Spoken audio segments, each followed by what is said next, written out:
السلام عليكم ورحمة الله وبركاته.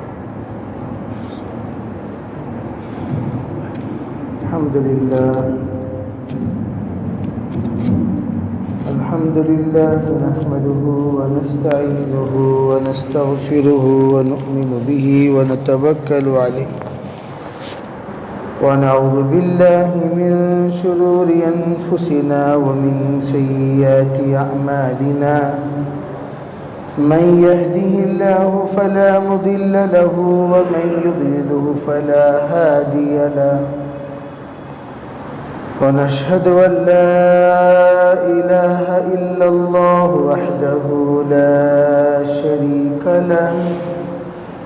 ونشهد أن سيدنا وسندنا ونبينا ومولانا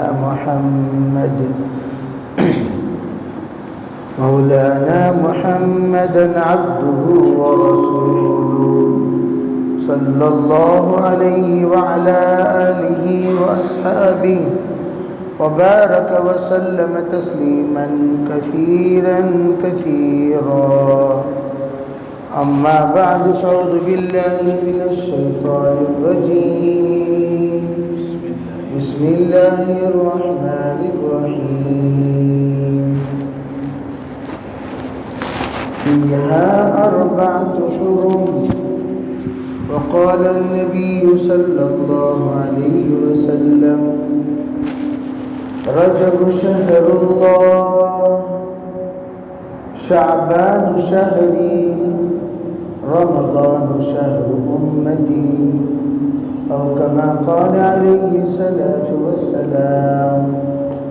اللهم أيدنا بتأييدك، اللهم أيدنا بتأييدك، اللهم أيدنا بتأييدك يا رب العالمين.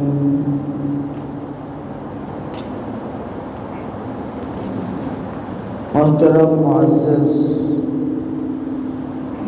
بھائیوں، بزرگوں، عزیز دوستوں، اللہ تعالیٰ نے جتنے مہینے بنائے ہیں ان مہینوں میں 4 مہینے وہ ہیں جن مہینوں کو اشہر حرم کہا جاتا ہے. جن 4 مہینوں میں رجب اس کا ایک اہم مہینہ ہے. پھر 3 مہینے متوالیات، حضور نے فرمائے وہ لین سے پے در پہ آئیں گے. ذی قعدہ، ذی الحجہ، محرم، یہ 3 مہینے پے در پہ آئیں گے. اور رجب کا مہینہ یہ رمضان مبارک سے پہلے آئے گا.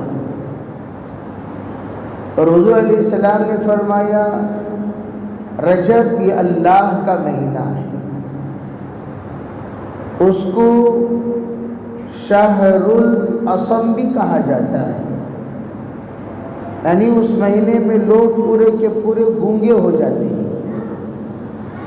ان کے تمام اسلحہ، اوزار، ان سب کو گٹری باندھ کر ایک کونے میں پھینک دیا جاتا ہے. سب لوگ رجب کے مہینے میں سکون سے سفر کرتے ہیں. تمام لوگ رجب کے مہینے میں سکون سے سوتے ہیں. تمام لٹیروں سے محفوظ ہو جاتے ہیں. لوٹنا، چوری کرنا، مارنا، مروانا، جنگ و جدال جو زمانے جاہلیت کا شیوا تھا وہ تمام چیزیں بند ہو جاتی ہیں رجب کے مہینے میں. اور رجب میں خاص طور پر اللہ رب العزت اپنی خصوصی عنایت بندوں کی طرف فرماتے ہیں. روایتیں صحت کے اعتبار سے اتنی زیادہ قوی نہیں ہیں، لیکن تب بہت سارے راویوں نے اس روایت کو نقل کی، بعضوں نے ضعیف کہا، بعضوں نے موضوع کہا، لیکن روایتیں عجیب انداز کی ہیں۔ چنانچہ آپ علیہ الصلاۃ والسلام کا ارشاد نقل فرماتے ہیں، حضرت انس رضی اللہ تعالی عنہ یہ فرمایا کہ جس وقت رجب کا مہینہ داخل ہوتا ہے، آپ علیہ الصلاۃ والسلام کی عادت تھی، اللہم بارک لنا فی رجب، اے اللہ ہمیں رجب کے مہینے میں برکت عطا فرما، یہ آپ ارشاد فرماتے تھے۔ اور بعض روایتوں میں دونوں، اللہم بارک لنا فی رجب و شعبان وبلغنا رمضان، آپ یہ دعا مانگتے تھے، یا اللہ تو ہمارے رجب کے مہینے میں برکت دے اور شعبان کے مہینے میں بھی برکت دے، اور ہمیں ایسی زندگی میں برکت عطا فرمائے کہ ہم رمضان تک پہنچ جائیں۔ تو گویا رجب اور شعبان کی زندگی حضور نے مانگی، اور رمضان المبارک تک پہنچنے کی تمنا آپ نے ظاہر فرمایا، تاکہ رجب کی برکات بھی، شعبان کی برکات بھی، رمضان کی برکات بھی آپ کو حاصل ہو۔ اور امت کو یہ تعلیم دی کہ یہ دعا مانگا کرو، یہ دعا اللہ سے باقاعدہ لیا کرو کہ اللہ رب العزت تمہیں رجب میں، شعبان میں برکت دے اور تمہیں رمضان تک پہنچا دے۔ بعض روایتوں میں ہے رجب کے سلسلے میں آپ نے جو دعا کی، اس دعا میں 2 مرتبہ آپ نے یہ ارشاد فرمایا، اے اللہ تو مجھے رجب تک پہنچا دے، اذا دخل رجب اللہم بارک لنا فی رجب، اللہم بارک لنا فی رجب، اے اللہ تو رجب میں برکت عطا فرما، تو رجب میں برکت عطا فرما، یہ دعا آپ مانگتے تھے۔ اس لیے کہ رجب یہ اللہ کا مہینہ کہلایا جاتا ہے۔ اللہ کا مہینہ کیا مطلب؟ اللہ کی خصوصی عنایتیں بندوں کی طرف متوجہ ہوتی ہیں۔ وہ کیسے؟ فرمایا رجب شہر اللہ، شعبان شہری ورمضان شہر امتی۔ رجب اللہ کا مہینہ ہے، اللہ کی خصوصی عنایتیں بندے کی طرف متوجہ ہوتی ہیں۔ چنانچہ آپ نے کہا جو بندہ روزہ رکھتا ہے رجب کے مہینے میں ایمان کے ساتھ، یقین کے ساتھ اور ثواب کی امید کے ساتھ، اللہ کی عجیب رحمتیں اس کی طرف متوجہ ہوتی ہیں۔ فرمایا من صام رجبا ایمانا و احتسابا استوجب رضوان اللہ اکبر، جو بندہ رمضان المبارک کے روزوں کے علاوہ رجب کے روزے کا اہتمام کرے، اللہ کی خصوصی رضامندی جو سب سے بڑی چیز ہے اللہ بندے کو عطا فرماتے ہیں۔ اسکنہ الجنت الاعلی، اللہ اسے جنت الفردوس میں داخلہ نصیب کریں گے۔ ومن صام رجب، جو شخص رجب کے مہینے میں روزہ رکھتا ہے، یومینی 2 دن کا روزہ، فرمایا فلہ من الاجر ضعفان، اللہ اسے دگنا اجر دے گا۔ پھر آپ نے کہا وزن کل ضعف مثل جبال الدنیا، اور ایک ایک نیکی کا وزن پہاڑ کے وزن کے برابر، ایک گنا اللہ 2 گنا ثواب دے گا، 1 گنا ثواب اتنا وزنی ہوگا جتنا وزنی دنیا میں ایک بڑا پہاڑ کا ہوتا ہے۔ اس طرح 2 پہاڑ کے برابر اللہ اس بندے کو ثواب عنایت فرمائے گا۔ پھر کیا کہا؟ پھر فرمایا من صام من رجب 3 ایام جعل اللہ بینہ وبین النار خندقا طول مسیرت ذلک السنہ، فرمایا جو بندہ رجب میں 3 دن کا روزہ رکھ لیتا ہے، اللہ رب العزت اس کے اور جہنم کے درمیان اتنی دوری پیدا کر دیتے ہیں جتنی دوری 1 سال بندہ سفر کرتے رہنے پر جتنا دور چلا جاتا ہے اتنا دور اس کے اور جہنم کے درمیان ہو جاتا ہے۔ من صام 4 ایام، فرمایا جو 4 دن روزہ رکھتا ہے رجب کے مہینے کے، عفی من البلاء والجزام والجنون والبرص، اللہ اسے تمام مصیبتوں سے، تمام جزامی بیماریوں سے، پاگل پنے سے، برس سے اللہ اسے حفاظت کر دیتے ہیں۔ پھر فرمایا اتنا ہی نہیں، جس وقت دجال آئے گا، فتنہ مچائے گا، مسلمان اس کے فتنے سے بڑے پریشان ہوں گے اور حال کا بے حال ہو جائیں گے، جو اس کے ماننے والے اس کی جنت میں جائیں گے اور اس کے نہ ماننے والے اس کے جہنم میں جائیں گے۔ اس کے جہنم میں جو گیا وہ حقیقت میں جنت میں گیا، اس کے جنت میں جو گیا حقیقت میں وہ جہنم میں گیا۔ دجال کا فتنہ بہت بڑا فتنہ، فرمایا اللہ اس روزہ رکھنے والے بندے کو من فتنۃ المسیح الدجال، دجال کے فتنے سے بھی اللہ بچائے گا، محفوظ رکھے گا۔ اتنا ہی نہیں، ومن عذاب القبر، اللہ عذاب قبر سے بھی اس بندے کو محفوظ رکھے گا اور وہ بندہ محفوظ رہے گا۔ فرمایا ومن صام من رجب 6 ایام خرج من قبره ووجهه اضواء من القمر لیلۃ البدر، فرمایا جو شخص 6 روزے رکھتا ہے رجب کے، وہ قبر سے اس حال میں اٹھے گا کہ اس کا چہرہ 14ویں رات کے چاند کی طرح چمک رہا ہوگا، اس حالت میں وہ قبر سے اٹھے گا۔ پھر کہا جو شخص 7 روزے رجب کے رکھتا ہے، من صام 7 ایام فإن لجہنم 7 ابواب یغلق اللہ تعالی عنہ بصوم کل یوم بابا من ابوابها۔ 7 روزے رکھنے والے کی فضیلت یہ ہے، فرمایا جہنم کے 7 دروازے ہیں، 7 دروازوں کو اللہ رب العزت ایک ایک دروازے کو ایک ایک روزے کے بدلے میں بند کرتا چلا جائے گا، اور یہ بندہ جب 7 روزے مکمل کرے گا 7 دروازے جہنم کے اس کے لیے بند کر دیے جائیں گے۔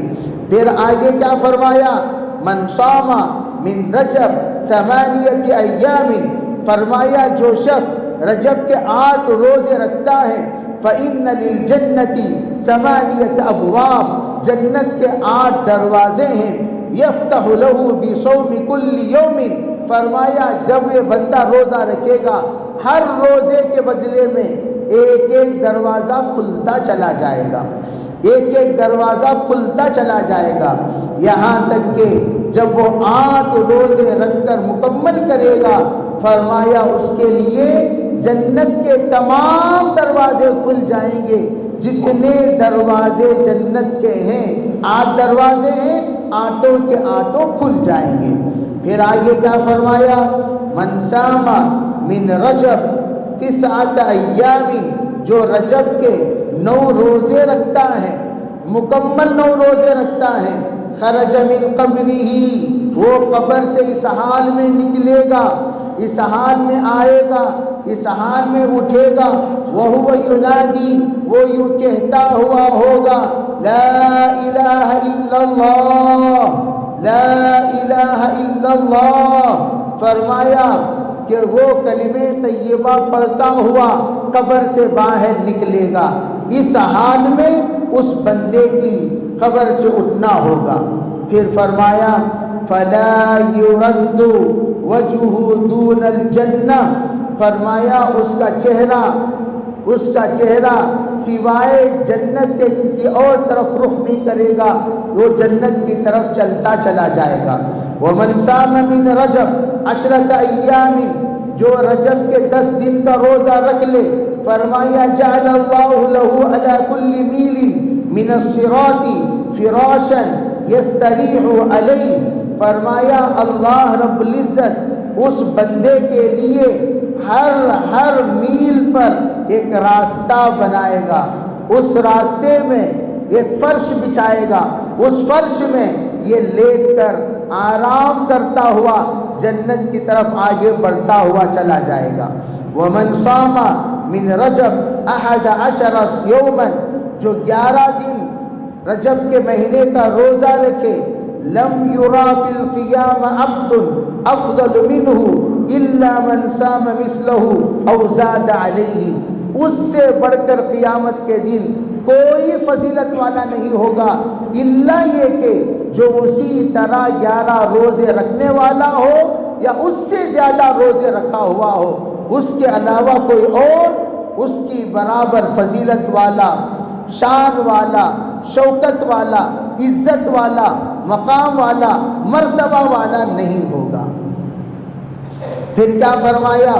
کہا کہ جو شخص رجب کے 12 روزے رکھتا ہے، کساہ اللہ یوم القیامت حلتین حلۃ واحدہ خیر من الدنیا وما فیہا، اللہ قیامت کے دن اسے 2 جوڑے پہنائیں گے، 2 جوڑے میں ایک جوڑا دنیا وما فیہا، دنیا اور دنیا کی تمام نعمتوں سے بہتر ہوگا، افضل ہوگا، قیمتی ہوگا، اور اللہ رب العزت اس طرح کے 2 جوڑے پہنائیں گے۔ فرمایا جو شخص 13 روزے رکھے گا رجب کے، فرمایا یوضع لہ یوم القیامہ مائدۃ فی ظل العرش، اللہ عرش کے نیچے اس کے لیے خصوصی دسترخوان بچھائے گا، وہ دسترخوان پر بیٹھ کر وہ بندہ کھائے گا۔ وَيَأْكُلُ وَالنَّاسُ فِي شِدَّةٍ شَدِيدَةٍ، وہ کھانا کھائے گا اس وقت میں جب لوگ پورے کے پورے پریشان ہوں گے، لوگ پورے کے پورے حیران ہوں گے، لوگ پورے کے پورے تڑپ رہے ہوں گے، تب یہ انسان دسترخوان پر اللہ کے کھانا کھا رہا ہوگا۔ فرمایا جو شخص رجب کے 14 روزے رکھتا ہے، اعطاہ اللہ من الثواب ما لا عین رأت ولا اذن سمعت ولا خطر علی قلب بشر، اللہ اس بندے کو اتنی نیکی دے گا، اتنا بدلہ دے گا، اتنی عنایتیں دے گا، اتنی رحمتیں دے گا جس کو کسی آنکھ نے نہ دیکھی ہو، کسی کان نے نہ سنے ہو، کسی کے دل میں اس کا خواب و خیال بھی نہ گزرا ہو۔ اتنی بڑی جنت اور اتنی بڑی نعمت اور اتنا بڑا بدلہ اور اتنا بڑا گفٹ اللہ تعالیٰ اس بندے کو دے گا جو رجب کے 14 روزے رکھتا ہو۔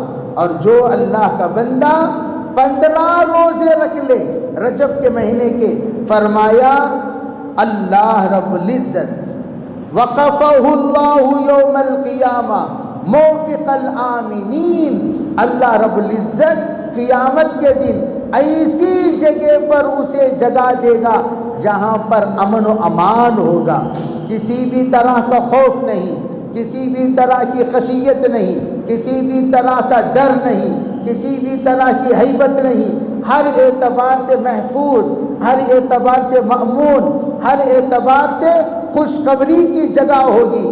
ایسی جگہ پر اس بندے کو اللہ جگہ عنایت فرمائے گا جو 15 روزے رکھتا ہے۔ یہ آ کر فلا یمر بہ ملک مقرب، جب بھی کوئی فرشتہ اس پر سے گزرے گا، فرمایا ولا نبی، کوئی بھی نبی اس پر سے گزریں گے جو نبی دنیا میں مبعوث ہوئے ہیں، الا قال لہ، الا یہ کہ وہ اس بندے سے یوں کہیں گے طوبیٰ انت من الآمنین، خوشخبری ہو تجھے، تو محفوظ ہو گیا، تو جہنم سے بچ گیا، اللہ کی گرفت سے بچ گیا، اللہ نے تجھے محفوظ کر دیا، تو آمنین میں سے ہو گیا، اب تو جنتی ہے، جنت میں جانے سے تجھے کوئی نہیں روک سکتا۔ اس بات کی خوشخبری ہر نبی بھی دیں گے، ہر فرشتے بھی دیں گے۔ یہ ایک روایت ہے جس کو 11 راویوں نے نقل کیا، سند کے اعتبار سے کلام ہے، موضوعات ابن جوزی میں اس کو نقل کیا، لیکن یہ روایت چل پڑی ہے جس کو کتابوں نے نقل کیا ہے۔ میں یہ عرض کرنا چاہتا ہوں اس طرح کی بہت ساری روایتیں اللہ کے رسول صلی اللہ علیہ وسلم نے رجب کے سلسلے میں فرمایا، اور رجب کا مہینہ بڑا مبارک مہینہ اس مہینے میں بندے کو چاہیے عبادت میں لگے، ابھی سے کچھ نہ کچھ نماز روزے کی ترتیب ہو جانی چاہیے۔ روزہ کم از کم ادنا درجہ۔ ایک بزرگ آئے حضور کی خدمت میں، آ کر کہنے لگے اللہ کے رسول میں بڑا بوڑھا آدمی ہوں، 1 مہینے کا روزہ رکھنے کی ہمت نہیں، 15 دن بھی روزہ نہیں رکھ سکتا، میں آ کر مسلسل روزہ رکھنے سے قاصر ہوں، میں کیا کروں؟ حضور نے فرمایا ایک کام کرو، تم ایک روزہ رکھ لیا کرو، ایک روزہ رکھ لیا کرو، 10 دن سے پہلے ایک روزہ، 20ویں دن کے شروع میں ایک روزہ، 30ویں دن کے شروع میں ایک روزہ، ایک روزہ 3 روزے رکھ لو۔ فرمایا اللہ تجھے 3 روزے کے بدلے میں 30 روزے کا ثواب دے گا، ایک روزہ رکھ لو۔ تو یہ حل اللہ کے رسول علیہ السلام نے اس بندے کو بتایا، اسی لیے فرمایا کہ رجب کا مہینے میں آدمی کو اپنے غفلت سے نکل جانا چاہیے اور رمضان مبارک کی تیاری شروع کر دینی چاہیے۔ مسجد سے ایک لگاؤ، مسجد سے ایک جوڑ، مسجد سے ایک رشتہ، مسجد سے ایک ربط، ایک شوق اور محبت ذوق پیدا کرنا شروع کر دینا چاہیے۔ ایسا محسوس ہو گویا رمضان کا ہم ابھی سے استقبال کرنا شروع کر دیے۔ اور جو بندہ رمضان کا استقبال ابھی سے شروع کر دیتا ہے، اس بندے کو رمضان المبارک کی محبتیں، رمضان المبارک کی رحمتیں، رمضان المبارک کی برکتیں، رمضان المبارک کی عافیتیں، رمضان المبارک کی ہر طرح کے خیر و خوبیاں، وہ سب اس کو محسوس ہوتا ہے۔ اگر ہم لوگ ابھی سے رمضان مبارک کی تیاری نہیں کریں گے تو رمضان آئے گا تب بھی ہم اجنبی ہوں گے، رمضان چلا جائے گا تب بھی ہم اجنبی ہوں گے۔ رمضان میں آیا تو ہم نے کیا پایا، رمضان آیا تو ہم نے کیا دیا، رمضان آیا تو ہمیں کیا ملا، رمضان آیا تو ہم کیا محسوس کیے، رمضان آیا تو ہم نے کیا اس سے بدلے ہیں، اور ہماری نظریں، ہماری فکریں، ہمارے جذبات، ہمارے خیالات، ہمارے سوچ میں کیا تبدیلی آئی، اس کے سلسلے میں کوئی احساس نہیں ہوگا، رمضان آ کر چلا جائے گا۔ اس لیے فرمایا رجب ہی سے جناب رسول اللہ صلی اللہ علیہ وسلم دعا مانگنا شروع کر دیا کرتے تھے۔ بعض روایتوں میں ہے جنت کا ایک نہر ہے، اس کا نام رجب ہے، فرمایا ماؤہ اشد بیاضا من اللبن، اس کا پانی دودھ سے بھی زیادہ سفید ہے، اور احلا من العسل، اور شہد سے بھی زیادہ میٹھا ہے۔ من صام یوما من رجب سقاہ اللہ من ذلک النہر، اگر رجب کا کوئی ایک روزہ بھی رکھ لیا اللہ اس نہر کا پانی ضرور اس بندے کو پلائے گا۔ تو ہم کم از کم، ارے بھائی جیسے 3 حل بتا دیا، 15 روزے رکھ سکتے ہو رکھو، اگر آپ نہیں رکھ سکتے 3 رکھو، 3 نہیں 1 رکھو، 1 بھی رکھیں گے تو انشاءاللہ اللہ کی ذات سے امید ہے اللہ رب العزت اس نہر سے انشاءاللہ پانی پلائے گا۔ ایک روایت میں ہے جو اس نہر کا پانی پی لیتا ہے لم یظمأ بعدہ ابدا، اس کے بعد کبھی وہ پیاسا نہیں ہوگا۔ یہ تمام فضیلتیں کب ہوگی؟ یہ تمام فضیلتیں فرائض کے اہتمام کے ساتھ، اللہ کے خوف کے ساتھ، تقوی کے ساتھ، طہارت کے ساتھ، حلال رزق کے ساتھ یہ فضیلتیں ہیں۔ عام طور پر لوگ جیسے کہ ایک فرقہ ہے مہدوی فرقہ، اس مہدوی فرقے نے ایک نماز کے سلسلے میں سنی، وہ نماز کے سلسلے میں بہت سارے موضوع روایتوں میں کچھ بیانات ہیں، اس میں اتنی صورتیں پڑھنی ہیں، اس میں اتنے مرتبہ رکوع میں تسبیح پڑھنا، سجدے میں تسبیح پڑھنا، تو انہوں نے یہ سوچا 2 رکعت اگر کوئی شعبان کے 15ویں رات پڑھ لے، وہ 2 رکعت زندگی بھر کے گناہوں کو معاف کر دیتے ہیں۔ آپ کو معلوم ہونی چاہیے جتنی نفلوں کی فضیلتیں ہیں، جتنی نفلوں کی فضیلتیں ہیں، وہ تمام فضیلتیں کب ہیں؟ یہ اس وقت ہیں جب 5 وقت کی نماز کی پابندی بھی کرتے ہو، رمضان المبارک کا روزہ بھی رکھتے ہو، حلال کھاتے ہو، حرام سے بچتے ہو، اچھی بات بولتے ہو، گندی بات سے زبان کو محفوظ رکھتے ہو، اچھی چیزیں دیکھتے ہو، گندی چیزوں سے آنکھوں کو محفوظ رکھتے ہو، اچھی زندگی گزارتے ہو، ظلم نہ کرتے ہو، اور پھر اللہ کے نیک برگزیدہ بندے بن کر زندگی گزارنے کی کوشش کرتے ہو، اس کے ساتھ اگر کوئی بندہ نیکی کرتا ہے تب جا کر نیکی کی فضیلت حاصل کرے گا۔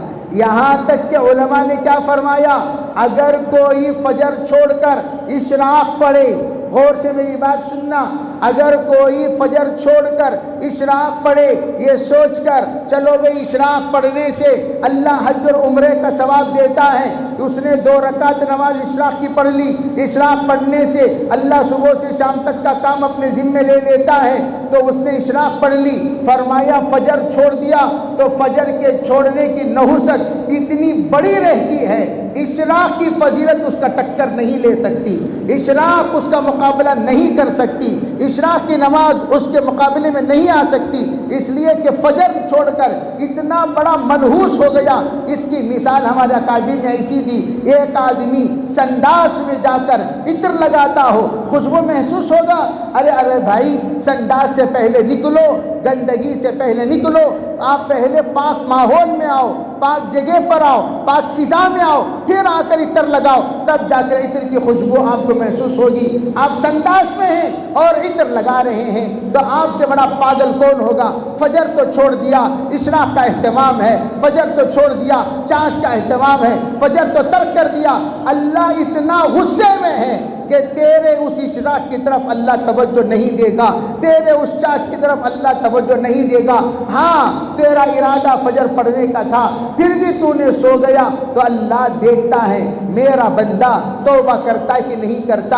اب یہ اٹھا، گھبرا کر اٹھا، پریشانی کی حالت میں اٹھا، یہ بڑی شرمندگی کے ساتھ اٹھا، بڑے ندامت کے ساتھ اٹھا، اب اٹھ کر اللہ کے سامنے توبہ کرتا ہے، معافی مانگتا ہے، گر گراتا ہے، یا اللہ فجر میری چھوٹ گئی، میں اس پر بڑا نادم ہوں، بڑا شرمندہ ہوں، میرے رب میں اس کی قضا بھی کرتا ہوں، صلاۃ التوبہ بھی کرتا ہوں، میں استغفار بھی کرتا ہوں، میں معافی بھی مانگتا ہوں۔ اس کے ساتھ اس نے اشراق بھی پڑھ لیا تو امید ہے اللہ کی ذات سے اشراق کی فضیلت اللہ ضرور دے گا۔ لیکن آج کل لوگ نفلوں کی طرف تو ماشاءاللہ اوابین پڑھتے ہیں، مغرب نہیں پڑھتے۔ اس سے بڑا احمق کون ہوگا؟ اس سے بڑا بے وقوف کون ہوگا؟ اس سے بڑا نالائق کون ہوگا جو تہجد پڑھتا ہو، عشاء نہ پڑھتا ہو، فجر نہ پڑھتا ہو، تہجد کا اہتمام کرتا ہو؟ اس سے بڑا پاگل کوئی نہیں ہو سکتا۔ ارے تہجد کی نماز نفلوں کا سردار ضرور ہے، لیکن اس وقت ہے کہ جب آپ فرائض کا بھی اہتمام کریں۔ فرائض چھوڑ کر اوراد و وظائف کوئی کرتا ہے، فرائض چھوڑ کر نفلوں کا اہتمام کوئی کرتا ہے، فرائض چھوڑ کر ذکر کا کوئی اہتمام کرتا ہے، فرائض چھوڑ کر تلاوت کا کوئی اہتمام کرتا ہے، ایسے انسان کو نادان کہیں گے، بے وقوف کہیں گے۔ یہ ایسا ہی ہے، ماں کو چھوڑ دیا بیوی کی خدمت میں لگ گیا، ماں کو چھوڑ دیا سالی کی خدمت میں لگ گیا، ماں کو چھوڑ دیا ساس کی خدمت میں لگ گیا، ماں کو چھوڑ دیا سہیلی کی خدمت میں لگ گیا، ماں کو چھوڑ دیا اور اپنے پڑوسن کی خدمت میں لگ گیا۔ ارے پڑوسن تیری نامحرم عورت ہے، اس کی خدمت کرنا اس کے پڑوس، اس کے شوہر پر واجب تھا، اس کا شوہر ہے، اس کے بچے ہیں، وہ دیکھ لیں گے، تجھے جا کر وہاں چمچہ ہلانے کی کیا ضرورت؟ تجھے تو تیرے ماں کے پاس رہنا چاہیے تھا، تجھے تو تیرے باپ کے پاس رہنا چاہیے تھا، تو نے ان کو چھوڑ کر وہاں جا کر تو چمچہ گیری کر رہا ہے، تو ثواب کا مستحق نہیں ہوگا، خدمت کر کے گناہ کا مستحق ہوگا۔ اسی طرح یہاں فرض چھوڑ کر نفلوں کا اہتمام کرنا انتہائی احمقانہ طریقہ ہے۔ اس لیے اس بات کا خاص طور پر اہتمام کریں کہ فرائض اپنے جگہ پر بہت بڑا مقام رکھتے ہیں۔ دیکھو بھائی ہمیشہ یاد رکھو، نفل جو ہوتے ہیں وہ فضیلت کے لیے ہوتے ہیں، فرض جو ہوتا ہے وہ اللہ کا حق ہوتا ہے۔ فرض کی مثال ستر چھپانے کی طرح، فرض کی مثال ستر چھپانے کی طرح۔ کوئی آدمی ایسا کپڑا پہنا ہوا ہے جس سے ستر دکھ رہا ہے اور عطر لگا رہا ہے، اسے بے وقوف بولیں گے؟ نہیں بولیں گے۔ ارے پہلے تم کوٹ بعد میں پہنو جناب، پیجامہ جو پھٹ کر اندر کا خزانہ سب جو نظر آ رہا ہے پہلے اسے چھپاؤ. اور تم پیجامہ پھٹا ہوا ہے, جبے میں پھٹن ہے, اور یہاں شگاف 70 80 90 100 110 تک پہنچ گیا ہے سطر. ارے آپ کے سطر پہلے چھپاؤ, سطر کا چھپانا فرض ہے. سطر تو چھپائے نہیں, کوٹ پر کوٹ آپ پہنے جا رہے ہو, پگڑی پر پگڑی باندھے جا رہے ہو, سیکس پر سیکس لگائے جا رہے ہو. اسے پاگل نہیں کہیں گے تو کیا کہیں گے؟ اسے کہیں گے سب سے پہلے ستر عورت کا چھپانا فرض ہے. ناف سے لے کر گھٹنے تک پہلے اسے چھپاؤ. اسے تو تم نے کھلا چھوڑ دیا, اسے تو تم نے آوارہ چھوڑ دیا, اور اوپر نیچے میک اپ کر لے کر پھر رہے ہو. اسی طرح فرض کوئی چھوڑ کر نفل پڑھنے والے کی مثال اسی طرح ہے, جو سطر کھلا چھوڑ کر جو اوپر نیچے کی میک اپ کر رہا ہو. فرض ہرگز معاف نہیں ہے. اگر ہم مر بھی گئے, اور سے سنو میری بات, اگر ہم مر بھی گئے تو سب سے پہلے جب وارثین کے پاس اس مرنے والے کا مال آئے گا تو یوں کہا جائے گا پہلے تم ان کا قرض ادا کرو, قرض ادا کرو. قرض ادا کرنے کے بعد کہیں گے جناب ذرا رکو, حضرت کا, مرحوم کا, مرحومہ کا بہت سارے فرائض چھوٹے ہوئے ہیں. انہوں نے نماز نہیں پڑھی کئی سال سے, کتنی نمازیں نہیں پڑھی, اس کا حساب نکالو, اس کا حساب نکالو, اس کا فدیہ ادا کرو. اب دیکھو یہ نماز کب سے شروع کیے, پتہ چلا 21 سال کی عمر سے انہوں نے نماز شروع کی. نماز کب فرض ہوتی ہے؟ عورت پر, لڑکی پر 12-13 سال میں فرض ہو جاتی ہیں, لڑکے پر 14-15 سال میں فرض ہو جاتی ہے. اب سب کا حساب لکھو. 6 سال میں انہوں نے نماز ترک کی ہے. کیا ان 6 سالوں کی نماز کا انہوں نے اپنی زندگی میں قضا کیا کہ نہیں کیا؟ اگر کیا ہے الحمدللہ. کتنا کیا کتنا نہیں کیا اس کا مائنس کرو, اور جتنا نہیں کیا اسے ایڈ کر لو. اور پھر دیکھو روزانہ یہ 5 وقتہ نماز پڑھتے تھے کہ نہیں پڑھتے تھے؟ احناف کے نزدیک 5 نماز کے ساتھ وتر واجب کو بھی ساتھ میں ملانا ہوگا. 6 کا حساب لگا کر دیکھا کرو. اگر انہوں نے نماز پنجگانہ 3 نمازوں کا اہتمام کرتے تھے, 2 نمازوں کے نہیں کرتے تھے, تو ان کا حساب لکھیے کہ 2 نمازوں کے اعتبار سے 10 سال تک 2 نمازیں انہوں نے چھوڑی. 10 سال کی 2 نمازوں کا حساب کتنا ہوتا ہے ٹوٹل لگا کر؟ اس کا ایک نماز کے بدلے میں ایک صدقے فطر 80 روپے ہیں. ادنا درجہ, اعلیٰ درجہ 125 روپے ہیں. مال کے اعتبار سے اس کو دیکھ لیا کرو یہ کیسا مالدار ہے. اعلیٰ درجہ کا ہے, ادنا درجہ کا ہے, اوپر کے درجے کا ہے, میڈیم کا ہے, لو کا ہے. لو مالدار ہے 80 روپے کا حساب, میڈیم مالدار ہے 450 روپے کا حساب, اعلیٰ درجے کا مالدار ہے 1200 روپے کا حساب. ایک نماز کے بدلے میں 1200 روپے فدیے کا حساب ڈالو. کتنی نمازیں اس نے چھوڑی, اس کو تمام کو ضرب دو اتنی نمازوں سے اتنے پیسوں کا. پھر اس کے بعد ٹوٹل نکالو اتنا پیسہ اس بندے کے قبر میں دفن ہونے کے بعد فدیے کے طور پر ادا کرنا ضروری ہے. لیکن میں آپ سے پوچھتا ہوں, آپ کے بھی دادا پردادا لکڑ دادا انتقال ہوئے, کس نے ایسا کیا بتاؤ؟ کیا؟ ارے کیا؟ کہاں کیا؟ اور صاحب مر گیا چھوڑو بھائی, کیا حصہ دیکھو بھائی پراپرٹی میں کس کس کا حصہ ہے. اللہ کا حصہ نہیں, اللہ کے حق کا حصہ نہیں, نماز کا حصہ نہیں, روزے کا حصہ نہیں, زکوٰۃ کا حصہ نہیں. ارے اللہ کے بندو, قبر میں یہ پہنچے گا زکوٰۃ دیے بغیر. ذُقْ مَا كُنْتُمْ تَكْنِزُونَ سانپ کی شکل میں روایتوں میں ہے, تواتر کے ساتھ سرکار مدینہ صلی اللہ علیہ وسلم نے ارشاد فرمایا وہ سانپ کی شکل میں قبر میں آئے گا اور آ کر ڈھسے گا. اس کا حساب لگاؤ. ارے مال کتنے سال کا تھا, کتنے سال کی زکوٰۃ اس نے ادا نہیں کی, ٹوٹل اس کا ٹوٹل لگاؤ. جتنے سال کی زکوٰۃ اس نے ادا نہیں کی اتنے سال کی زکوٰۃ نکالو. وراثت میں سے نکالو بھائی. نماز نہیں پڑھا نکالو فدیے میں. روزہ نہیں رکھا روزے کا بھی یہی حساب ہے. روزے کا بھی یہی حساب ہے. فدیہ نکالو. ایک نوجوان آئے کہنے لگے حضرت میرے والد صاحب کی نماز اور روزے کا فدیہ کتنا بنتا ہے؟ میں نے حساب لگا کر بتایا بیٹا 5.5 لاکھ روپے بنتا ہے. فوراً ادا کیا. بہت پہلے کی بات بول رہا ہوں. فوراً ادا کیا. اور ہم لوگوں کو اس کی کوئی فکر نہیں. ارے تم فکر کرو گے تمہارے باپ دادا کی, تمہاری اولاد تمہارے بارے میں فکر کرے گی.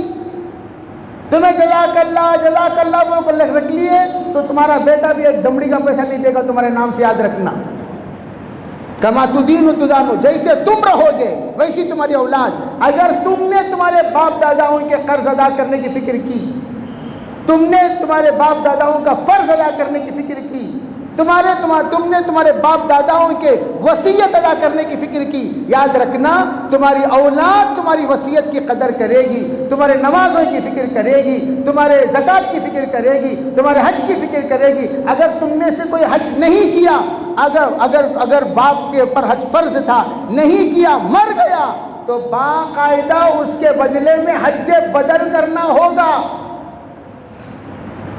نہیں کراؤ گے تو کیا ہوگا؟ اللہ کے رسول نے فرمایا اگر کسی پر حج فرض ہو کرے بغیر مر جائے, وہ یہودی بن کر مرے نصرانی بن کر مرے, مجھے کوئی اس سے لینا دینا نہیں ہے. اور ہم لوگ آرام سے دفن کر ڈالے, ہر کام سے فارغ ہو گئے کو ڈکارا مارنے کی پڑ جائے.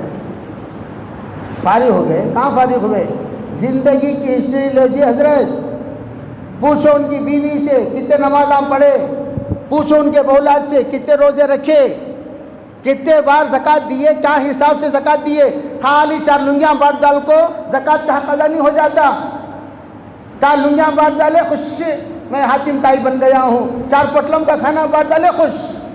ارے فقیر انسان باقاعدہ حساب نکال. 40 لاکھ میں 1 لاکھ زکوٰۃ دینا ہے. 40 لاکھ میں 1 لاکھ زکوٰۃ دینا ہے. 40,000 میں 1,000 زکوٰۃ دینا ہے. اور ہم کہاں دیتے ہیں زکوٰۃ؟ فرض ہے, وہ معاف نہیں ہے. مرنے کے بعد قبر میں اس کا باقاعدہ حساب ہوگا. وہ تمام زکوٰۃ کے مال اژدہے کے شکل میں تشریف لائیں گے. ہم ایکسس بینک کے اکاؤنٹ ہیں, ہم کینرا بینک کے اکاؤنٹ ہیں, ہم ہڑپ کردہ زمین ہیں. ایک ڈیزائن کے آئیں گے. یہاں پر تمہاری دادا گیری چلے گی, وہاں کیا چلے گی؟ وہاں کیا چلے گی بتاؤ؟ یہاں دادا گیری کون آتا دیکھ لیتے, وہاں کیا کسے دکھا لیتے, کسے دکھا لیتی گلخن, کسے دکھا لیتی؟ دادا گیری ختم کرو. شریعت کے سامنے دادا گیری نہیں چلتی, حدیث کے سامنے دادا گیری نہیں چلتی. خبر میں دادا گیری کیا چلتی ہے, حشر میں دادا گیری کیا چلتی ہے. تمہاری دادا گیری ہاں سے زیادہ دادا گیری کرو گے اور پھٹے گی اندر. یاد رکھ لینا, جتنا یہاں اڑتے ہو, جتنا یہاں بکتے ہو, زمین شہادت دے گی. اچھا میرے سامنے اتنی جرأت ہے, زمین تو نوٹ کر رہی نا ابھی ہر بات کو, کون کتنے بڑی باتیں. ہمیشہ میں کہا کرتا ہوں بڑی باتیں کبھی مت کیا کرو زندگی میں, بہت پچھتاؤ گے. فرعون کی طرح باتیں مت کرو, حامان کی طرح باتیں مت کرو, شداد کی طرح باتیں مت کرو, نمرود کی طرح باتیں مت کرو. تواضع کے ساتھ باتیں کیا کرو. شریعت کے مقابلے میں اگر ہم نے دادا گیری کی, وہاں ہماری دادا گیری پر پکڑ ہوگی. اس لیے میرے عزیز بھائیوں, اللہ تعالی ہم میں سریوں کا عمل کی توفیق عطا فرمائے. رجب کا مہینہ آ رہا ہے. پچھلے تمام جتنے رمضان المبارک میں حساب کتاب میں کمی پیشی ہو گئی, زکوٰۃ نکالنا تھا نہیں نکالے, سب ابھی سے کلیئر کرو تاکہ رمضان آنے سے پہلے ہم صاف و شفاف ہو جائیں اپنے معاملات کے اعتبار سے, اعمال کے اعتبار سے, کردار کے اعتبار سے, اور اللہ کے لین دین کے اعتبار سے, نماز و روزے کے اعتبار سے. انشاءاللہ یہ جو رجب کے بعد رمضان آئے گا ہم ضرور اس کی نورانی سے فائدہ اٹھانے والے بنیں گے. اللہ عمل کی توفیق عطا فرمائے. وآخر دعوانا الحمدللہ رب العالمین.